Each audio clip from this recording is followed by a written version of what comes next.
Hello, this is Robert Plenek with Brutal Iron Works. In this video I wanted to show you how our big roller is used on the athlete or client. So we already have the weight preset in the roller.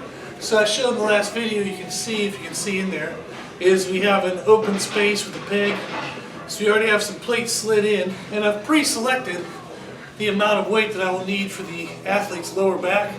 And what I wanted to show is in this video is I'll show the treatment real quick that we would use in the lower back.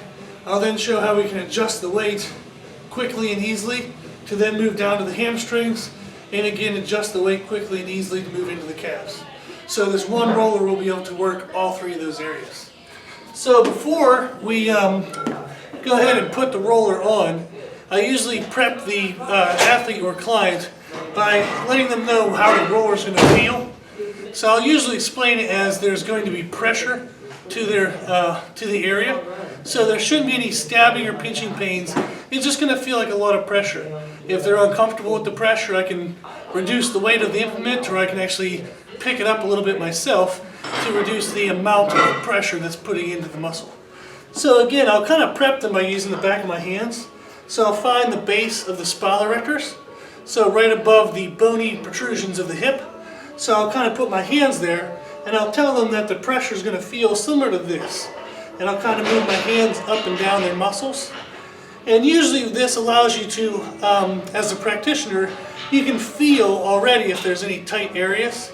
So that way as you're about to roll, you'll kind of already have in your head of what areas you want to target the most. Also, by using your hands, you get to see where those bony protrusions are. So when you add the weight of the implement, you can add the weight above those protrusions and make sure you're into the muscle.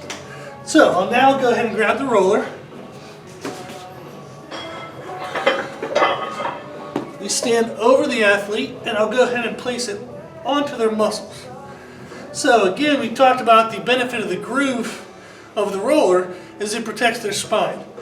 So if you have an athlete or a client with a lower amount of muscle tissue, their spine may stick out, and that groove allows that pressure to be away from that area and stay more on the muscles. So once we have the roller onto those muscles, we can then roll it up and down.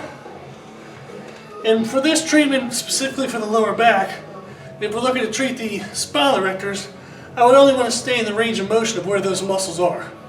So if I go any higher, I'll be working into different muscles, which is totally fine, but for this treatment we would stay in the specific area that we'd like.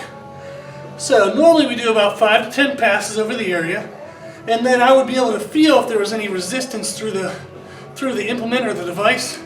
If their muscles were tight in one area, you can actually feel them flex up against the pipe, and then that would let me know that I might need to do a few more passes. So now once I've reached that area, I can bring the device off, I can set it to the side, and now I can actually change the weight if I would like to for the next treatment. So what I'll do is I'll open up the collar right there. We can then dump the weight. So I'll dump out one plate, for example. We can then slide the weight in the collar back in, clip it nice and shut. I'll now do that on the other side. So again, remove the collar, slide the weight down, get one plate out, and then put the weight back on, and again using the collar, go ahead and secure that weight. Now that the implement is lighter, I can now roll the hamstrings, which might be a less dense muscle than their spirorectors. So what this does is by allowing us to reduce the weight, it ensures that the amount of pressure and tension we're putting into the area is appropriate for the muscle mass of that area. So now I'll pick the implement up, place it onto the hamstrings, and roll it up and down.